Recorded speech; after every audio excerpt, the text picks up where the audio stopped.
Good morning and welcome to the Unitarian Universalist Congregation of Lake County. I am Susie Lockwood and I will be your service leader this morning. Many cities are moving away from celebrating Columbus Day. Instead, are celebrating Indigenous Peoples Day, which is tomorrow. It is a day that celebrates and honors Native peoples and commemorates their histories and cultures. Today, our honored guest is Dr. Colette Yellow Robe. Dr. Yellow Robe is an enrolled citizen of the Northern Cheyenne tribe in Montana and who grew up on the Winnebago Reservation in Nebraska. Her life's journey is to actively engage the long-standing systemic structures that do not support diversity, inclusivity, and equity. Please read her bio in the Sunday Bulletin. But myself, as a mother of two sons, I must give a shout out to her two sons, Chase and Mason. Sorry, Colette. We will begin this morning with our announcements. And our first one, I would like to hand over to our president, if he's there. There you are, Russ Littlefield. Russ Littlefield has an announcement. Hi, good morning. Good morning. I have good news. That is, the Board of Trustees met on October 8th and have decided to reopen our congregational home for in-person services beginning on October 24th. At that time, our speaker will be there in person. That will be Kathy Schmitz. And I must also say that if you decide to attend that service, or any in-person service, you are required to follow the protocols that our Safe Congregation Committee has established, which includes wearing of an N95 or KN95 mask and social distancing. The complete list of protocols is available to you and will be available to you again.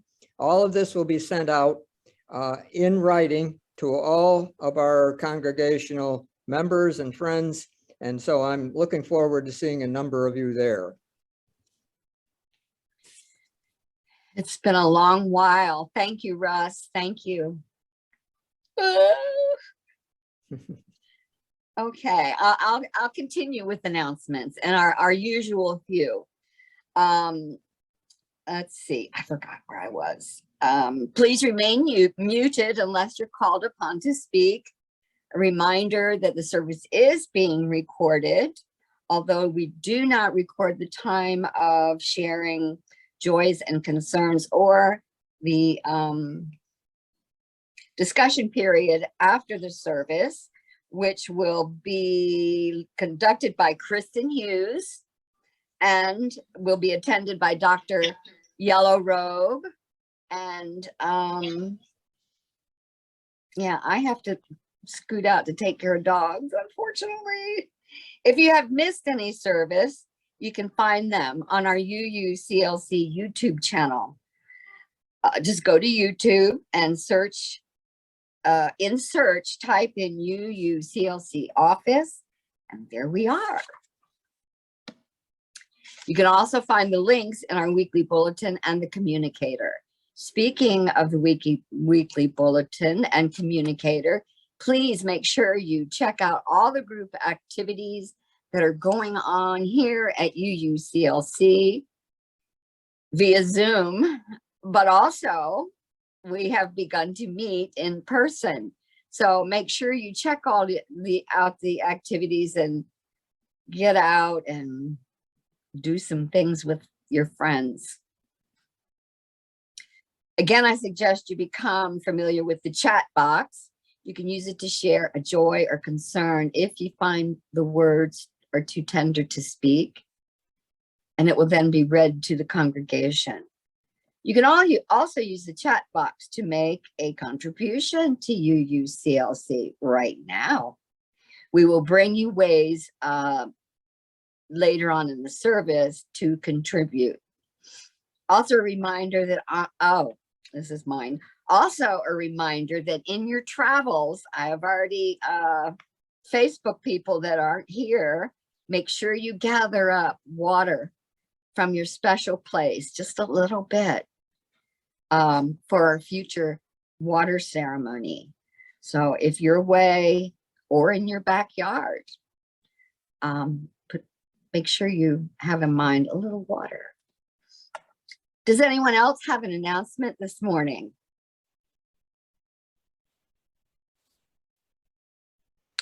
Hands? I'm not seeing any, so Susie. Thank you, Henry. Our opening words this morning are by Sean Neil Brown,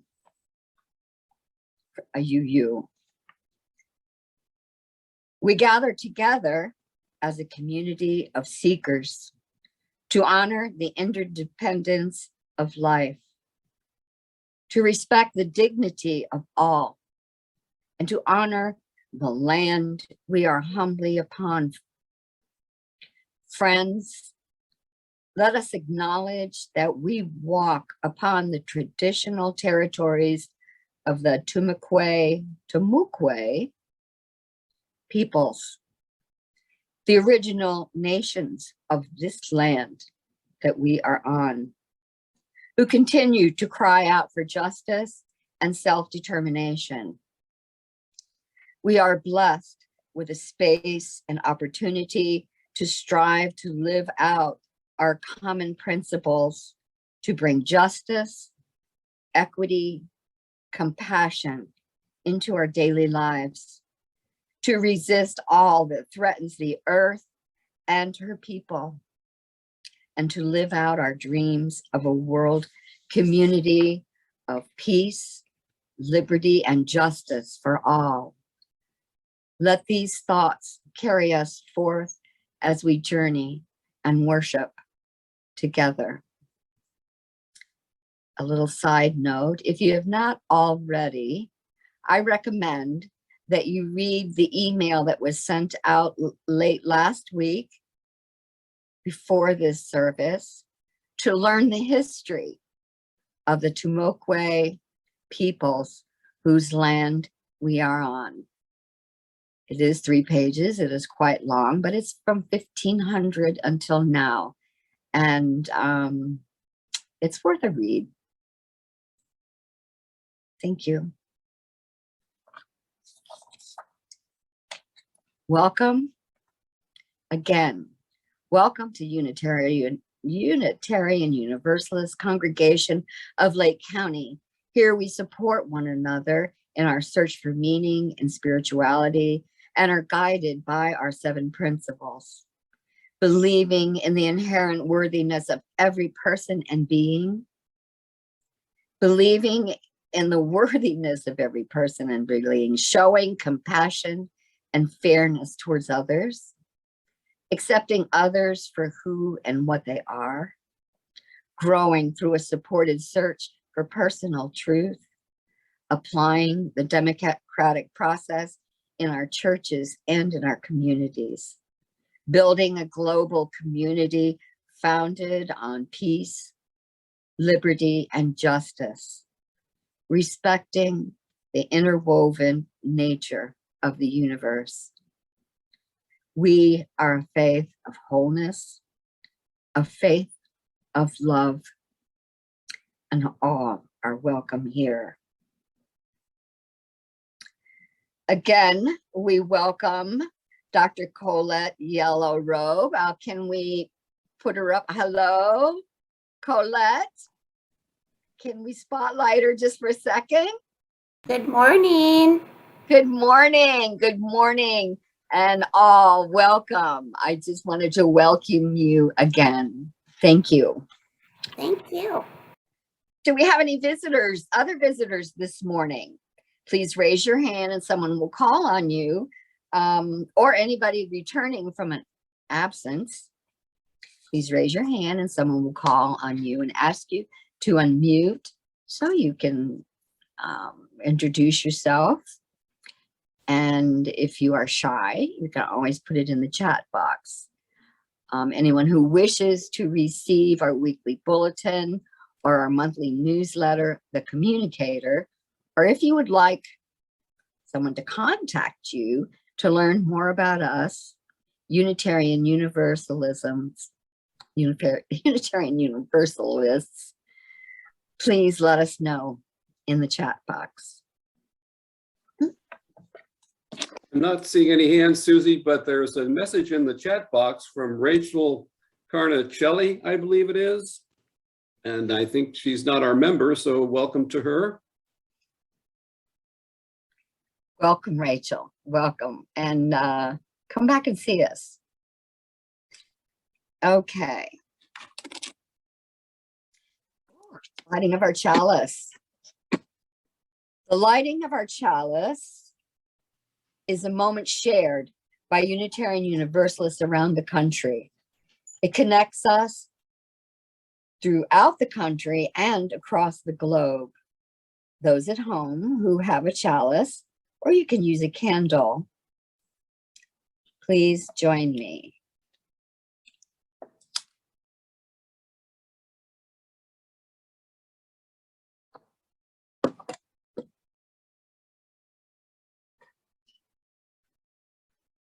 It's there.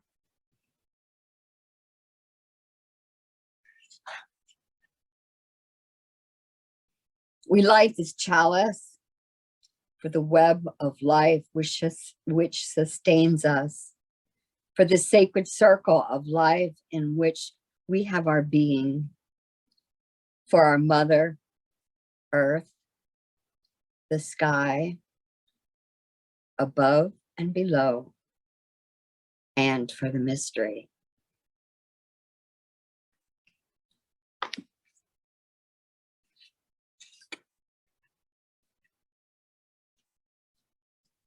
Now we're here, Spirit of Life.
By the way, this behind me is my bedroom wall. Now we make time for sharing our joys and concerns, sorrows, or intent for the coming days. Again, this part of our service is not recorded.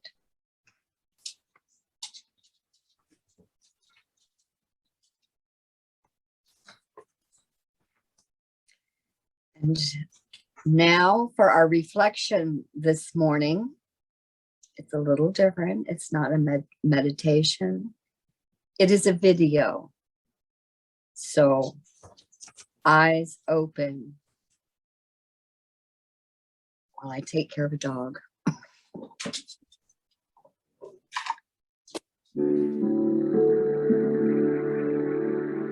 Giving thanks, a Native American good morning message. My name is Chief Jake Swamp, and my Mohawk name is Tegalunyanega. The words in giving thanks are based on the Thanksgiving address, an ancient message of peace and appreciation of Mother Earth and all her inhabitants.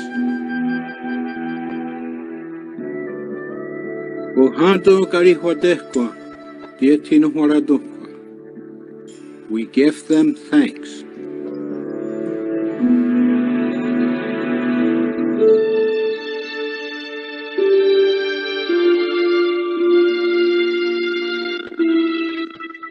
To be a human being is an honor, and we offer thanksgiving for all the gifts of life.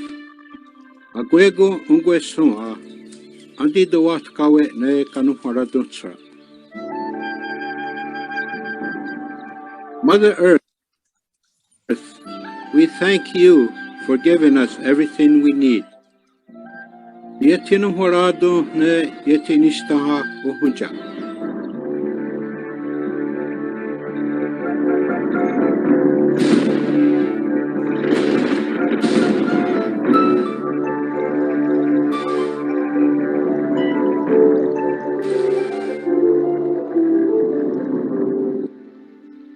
Thank you, deep blue waters around Mother Earth, for you are the force that takes thirst away from all living things.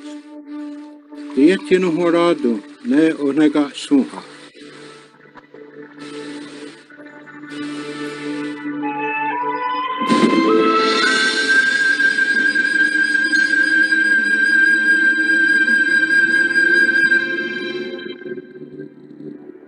We give thanks to green grasses that feel so good against our bare feet, for the cool beauty you bring to Mother Earth's floor. Dietinu horado ne ohunde sunha.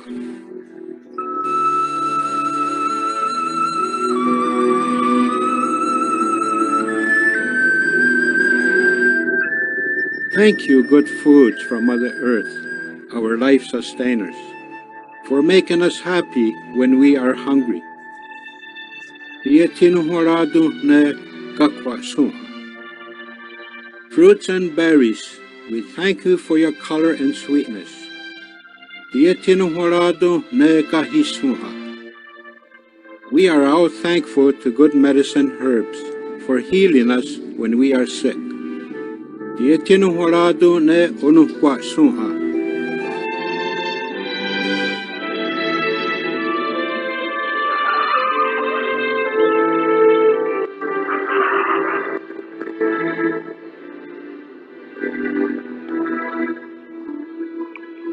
Thank you, all the animals in the world, for keeping our precious forests clean. Dietinu horado ne gudilio. All the trees in the world, we are thankful for the shade and warmth you give us. Dietinu horado ne karunda sunha. Thank you, all the birds in the world, for singing your beautiful songs for all to enjoy. Dietinu horado ne ojito hogunha.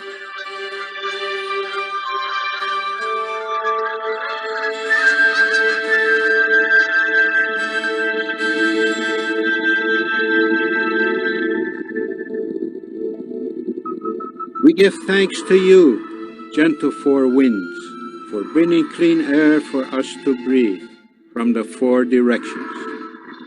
Dietinu horado ne kayeri nikawerage.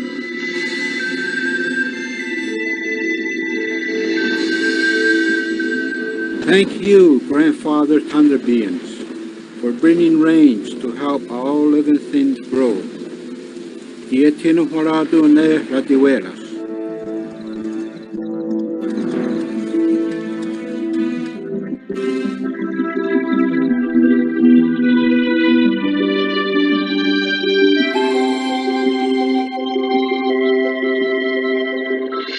Elder Brother Sun, we send thanks for shining your light and warming Mother Earth.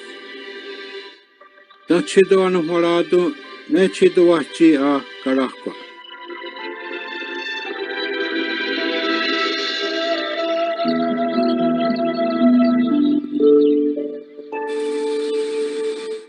Thank you, Grandmother Moon, for growing full every month to light the darkness for children and sparkling waters. Te tino horado ne asunta ne ka karakwa.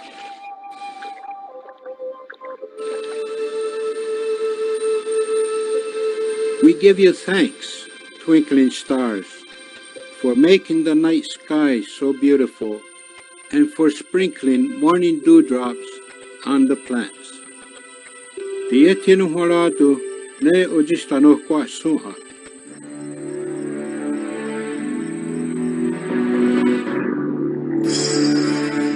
Spirit protectors of our past and present, we thank you for showing us ways to live in peace and harmony with one another. Te tino horado ne kayeri niugwetake.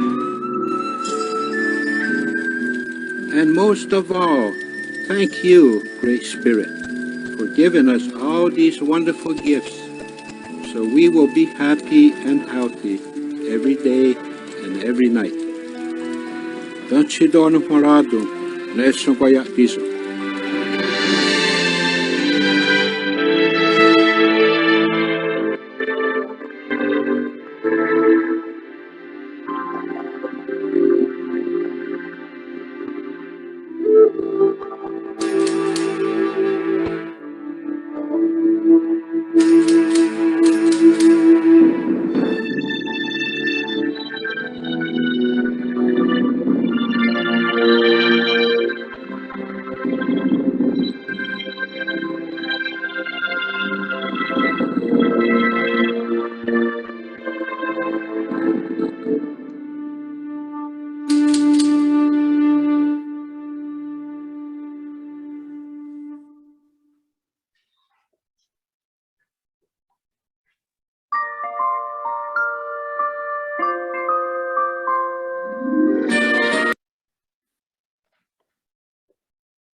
Please join me now as together we recite our congregational covenant.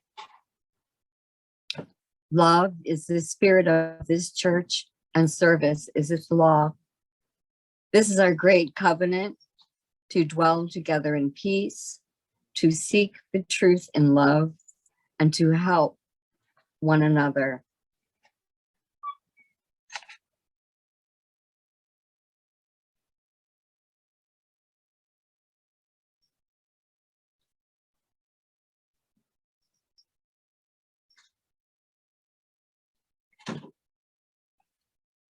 We are fortunate to have our UU family support all of us, especially in these times. It has been a tough year, but thank you for everyone's support so that we have been able to keep our church shiny and beautiful and waiting for our return. We ask now for whatever financial support you can provide so we can continue in our direction of love and compassion to all. These here are multiple means to do this, all of which are found right here on the screen, also in the Sunday Bulletin or our UUCLC website. You can also donate from the chat box right now. Thank you for your support and your donation today.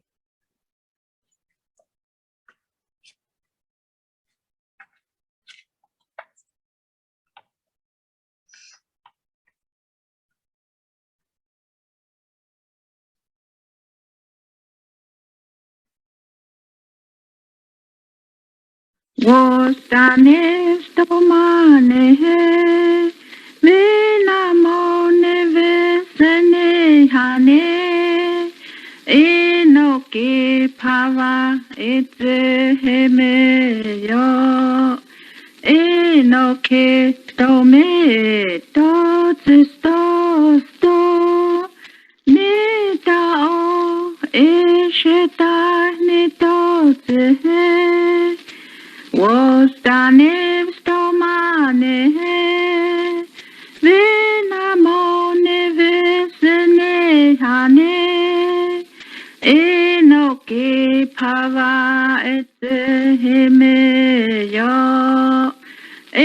no keto meto tsesto sto neta o ishita neto tse.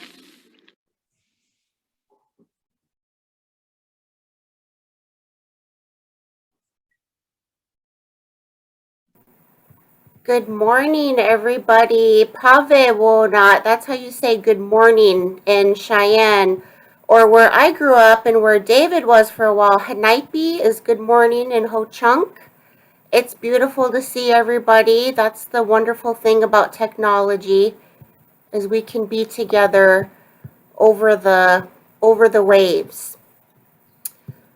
First, I wanted to give a formal thank you to the amazing team that you have putting this all together. They are a little dream team for your congregation, so they always deserve a applause and a shout out. So if we want to give them a high five real quick, that would probably satisfy my engagement for the day. I'm a teacher, so I'm going to check on my students here real quick. Okay, I see hands going up. Okay, great, good. We're all there. Okay. So this morning's title of my sermon, the words I'm going to share with you, is Walking Together and Why It Is Important Now More Than Ever. The song that we just heard, and again, thank you to our team for affording me the opportunity to share that with you. That's a traditional spiritual Cheyenne song. And the translation of the words are the one who keeps us alive. And usually we're meaning Ma'eo, or creator, God. And that's a very important thread that you will also listen to me weave through this morning. I'm joining you from Lincoln, Nebraska. So where I live, this would have been the traditional homelands of the Umahan, or the Omaha people, and a bit of the Pawnee, Oto, Missouri. And more specifically in Lincoln, there were salt flats. So that actually had several tribes in this region visiting in order to collect the salt, or the medicine, the traditional medicine that it was used for back in the day, and still to this day, just to give you some idea. My photo behind me, I wanted to honor my reservation. I grew up in Nebraska, and it's a very different lay of the land. And so behind me is the Battle of the Rosebud Massacre up in Rosebud County in southeastern Montana, where my tribe is located, the Northern Cheyenne. And that's the famous battle where a girl who saved her brother, she saved her brother on the battlefield. That was right shy of the Battle of Greasy Grass, or as they say, the English terms, the Battle of Little Bighorn. And if you don't know how that turned out, I'll talk to you about it in the discussion. All right. So I wanted to share a couple of stories today in order to put things in perspective, why I'm committed to walking together now more than ever. As the title of my talk is implying, you may be going in your mind to several events or multiple events that have been happening, not only this past year, but over the last couple of years or decade for that matter. Because of that, the 4 words really got sort of solidified into my brain, into my being, and into my call to action as a Cheyenne mother, as a Naho. We're walking together, and I will eventually conclude why we need to stay walking together and come together in some cases now more than ever. On January, I saw Kristen give my mother and ancestral grandmother a shout out. Thank you for that.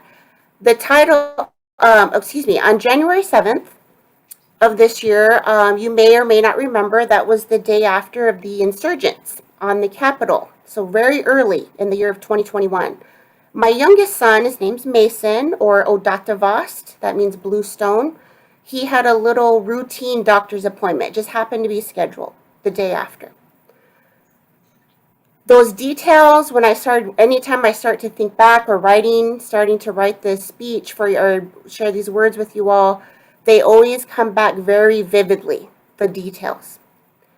So certain things point out to me. I remember he wore his hashtag BLM sweatshirt that he had gotten. from one of the rallies that I was at. And per the standard office procedure, he had to fill out his health screen tools. You know, they get older, and so they have to have their autonomy. And I remember being so proud of him. He just did a great job. And with most routine healthcare visits, the nurse took his blood pressure. And she stated to me it was high, and she was going to recheck it. So right there, my instincts as his mother, Nako, started to stir inside of me. You know, that's not something you want to hear about your 11-year-old at the time. So our nurse took it again, and indeed it was elevated, and I mean significantly elevated. As the nurse left to retrieve his doctor, Dr. Hastings, I asked Mason straight up. I was like, what's stressing you, son? What's going on? Again, another vivid detail for you all. His answer brought me to my knees, completely knee buckling. He stated very plainly, looking at me, the attack on the Capitol. That point in time, I realized, and I want you to listen to this very carefully, I'm a mother with a child who was 24 days out from his 12th birthday in February. 11 going on 12, 24 days away. And my 11-year-old going on 12 was just diagnosed with elevated blood pressure. And it was largely due to the stress he endured as a Northern Cheyenne African-American child in Middle America from basically our social unrest in our country.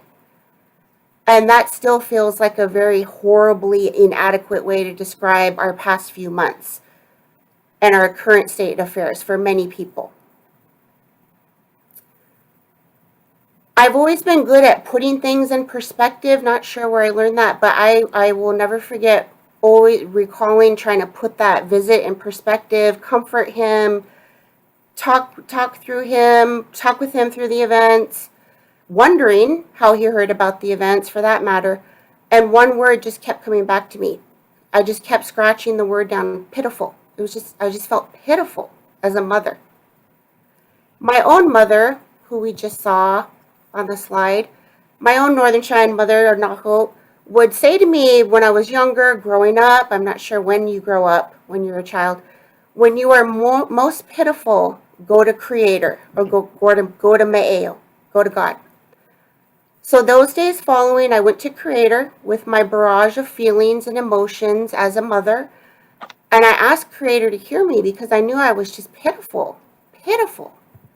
I could not and still could not muster one human sound in order to describe my heartbreak or my righteous rage as a mother, my sadness, and then coupled with an odd feeling of resolve in that second of time.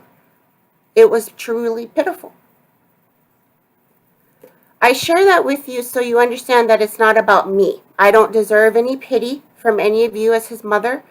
Further, I would want to it made me make even further radical well-being and healthcare choices for my children, both sons, and my oldest son, I'm not going to tell his story, went through his own struggles. But my conclusion after I meditated, prayed, and reflected was very simple. It is about our future. It is about the future. This was a significant moment in time that illuminated for me, we must walk together. I wanted to hole up and crawl in a hole and not understand, but it took the outreach from my amazing friends, my family, my colleague, by going to these hard things, walking through the hard emotions we were all feeling. On top of, as many of you know, we've all survived a pandemic together, globally. This is just one aspect of it, one tiny aspect of it in our globe. Again, those 4 words, I must walk together. We must walk together, even if it feels uncomfortable. It set the tone for me, as I'd had to understand that our younger ones were the ones who should be centered now. Our children were, and they're still watching our democracy right now.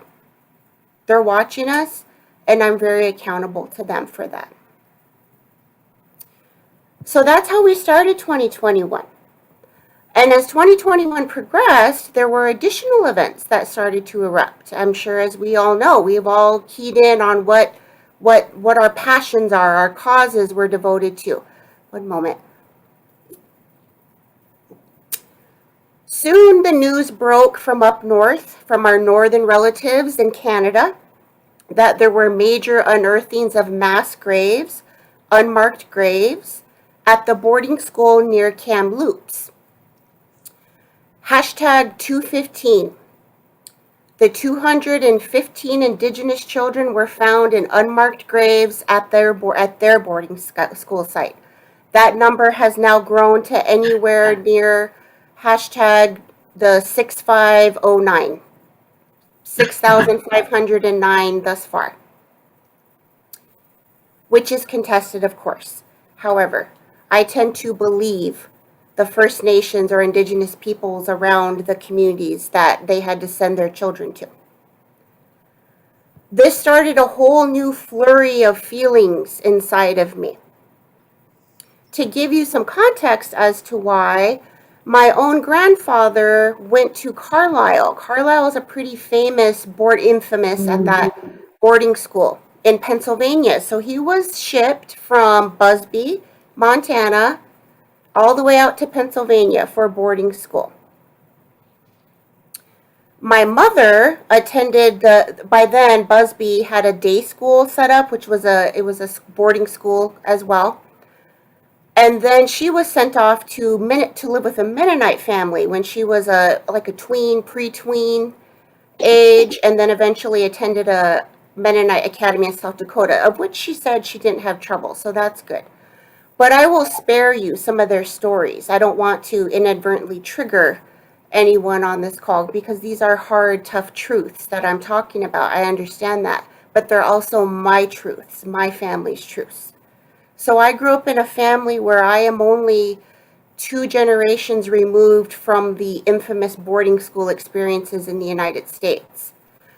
Oftentimes, when you're collegial, in friendship, in relationship, or trying to walk in allyship with Indigenous Native peoples, we are usually 2 or 3 generations removed from a boarding school scenario in our family.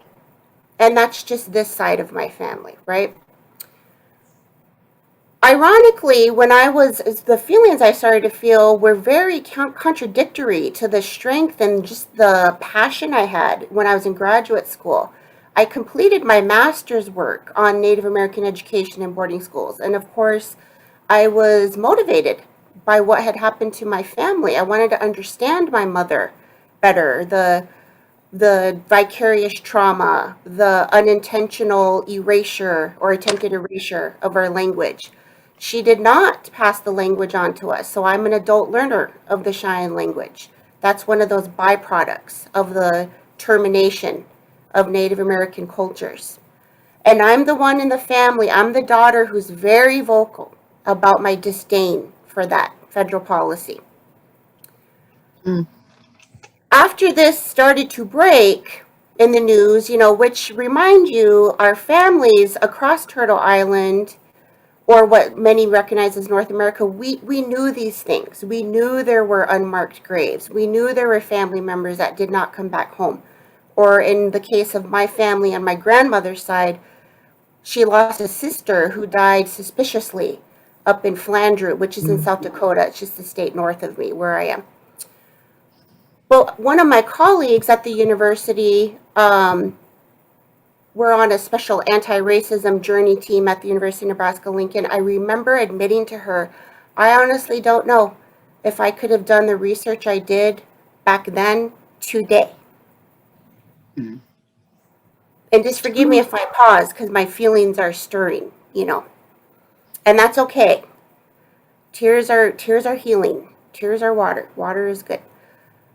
I really questioned myself, though, as a perpetual scholar, as a researcher, or whatever. There's nothing objective or nothing I could have done this year that would have kept me disconnected from this.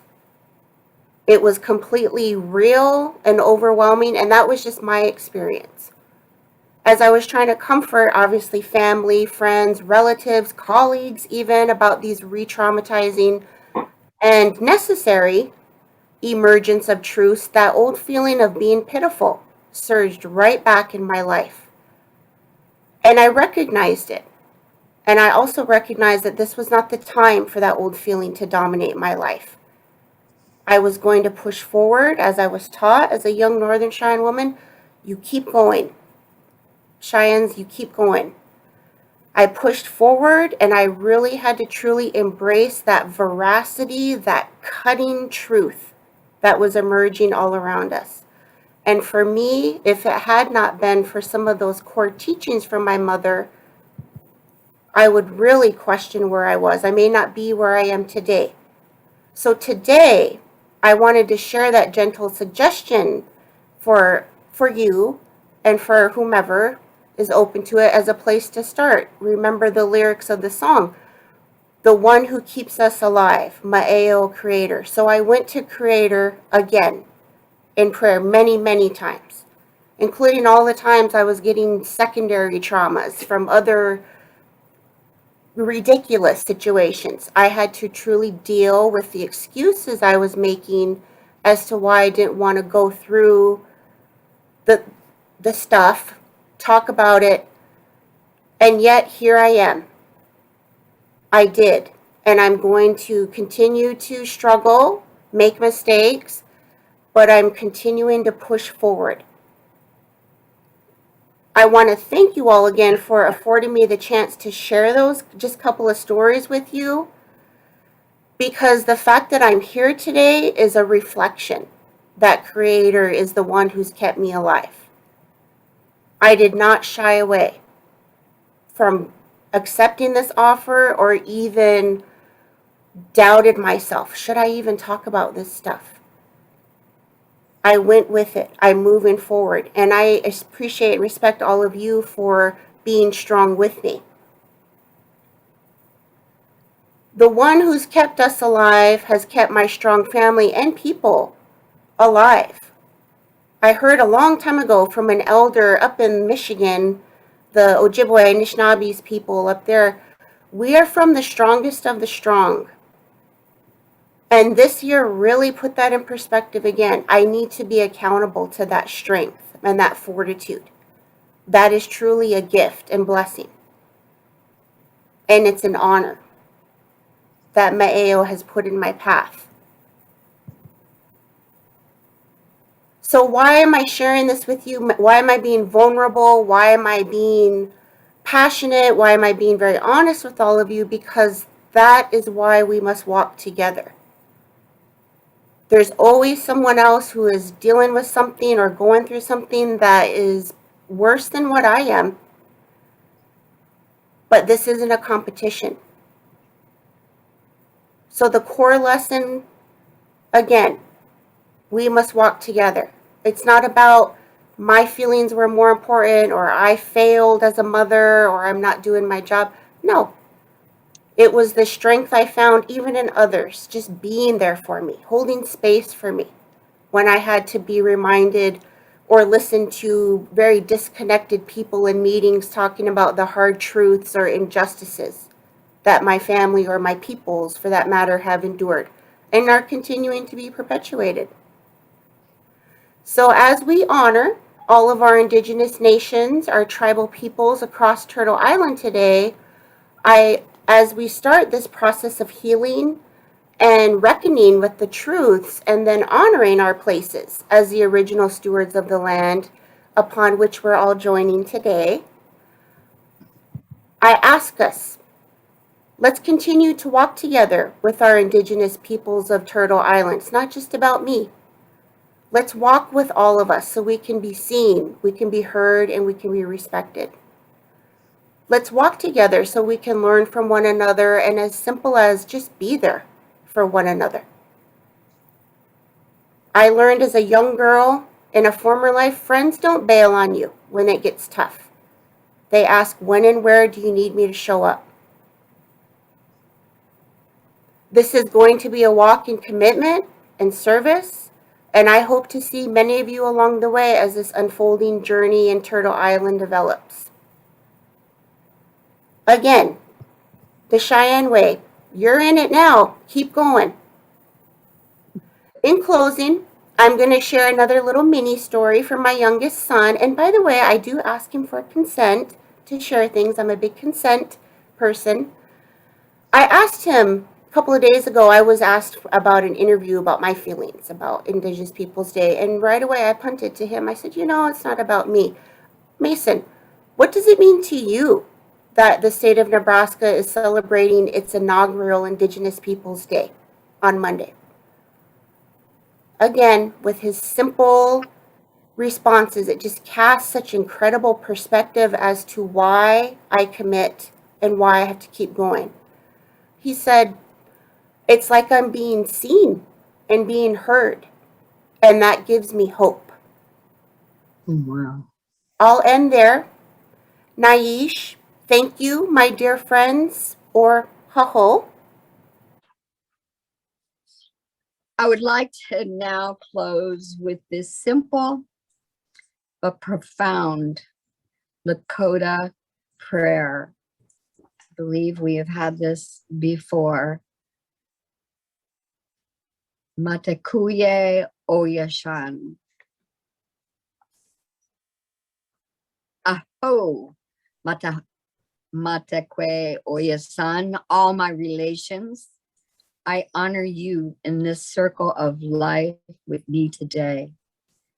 I am grateful for the opportunity to acknowledge you in this prayer. To the Creator for the ultimate gift of life, I thank you. To the mineral nation that has built and maintained my bones and all foundations of the experience, I thank you. To the plant nation that sustains my organs and body and gives me healing herbs in sickness, I thank you. To the animal nation that feeds me from your own flesh and offers your loyal companionship in this walk of life, I thank you. To the human nation that shares my path, the soul upon the sacred wheel of earthly life, I thank you. To the spirit nation that guides me invisibly through the ups and the downs of life and for carrying the torch of light through the ages, I thank you. To the four winds of change and growth, I thank you. You are all my relations, my relatives, without whom I would not live. We are in this circle of life together, coexisting, codependent, co-creating our destiny. One not more important than the other. One nation evolving from the other. And yet each dependent upon the one above and the one below. All is part of the great mystery. Thank you for this life. Aho. Henry, I've got it from here. We're done.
Bye.